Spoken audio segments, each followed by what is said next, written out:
French far-right leader Marine Le Pen has launched her presidential election manifesto with a twin attack on globalization and radical Islam.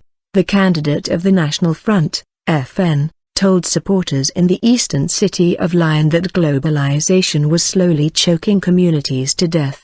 Her party is promising to offer France a referendum on EU membership if a renegotiation of terms fails. France goes to the polls on 23 April in one of the most open races in decades.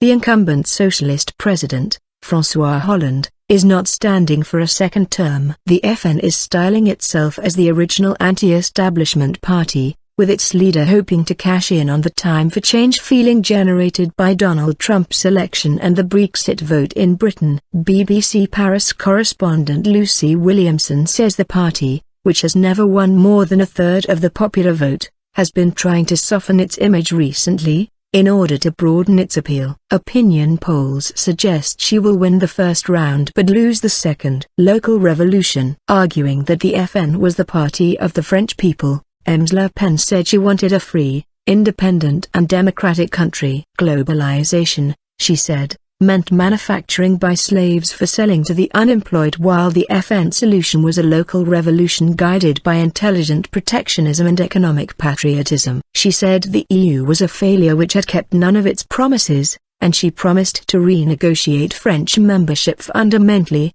and would call a referendum on leaving if the attempt failed. France has about 5 million Muslims, the largest Islamic minority in Western Europe. Earlier, FN deputy leader Florian Philippot predicted a new appetite for politics inspired by Brexit and Mr. Trump. People are waking up, he told the audience in Lyon on Sunday. They see Brexit.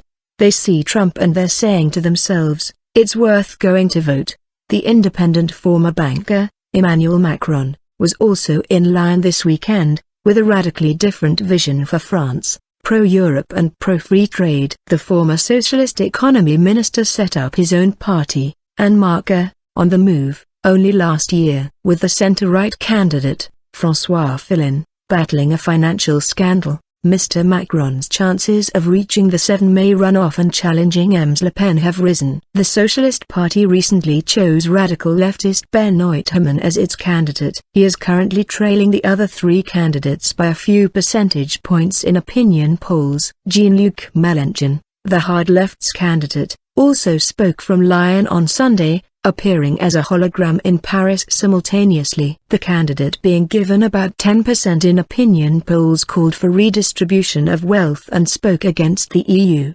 The choice of Lyon, France's prosperous third-largest city after Paris and Marseille, as the platform for 3 of the top 5 candidates to make major speeches or launch campaigns appeared unusual to some, according to 20 Minutes. In French, the FN picked it because it was central and easily accessible, as well as the capital of the Gauls. Mr. Macron was drawn by its traditions of humanism and economic liberalism, and Mr. Mélenchon relished a challenge.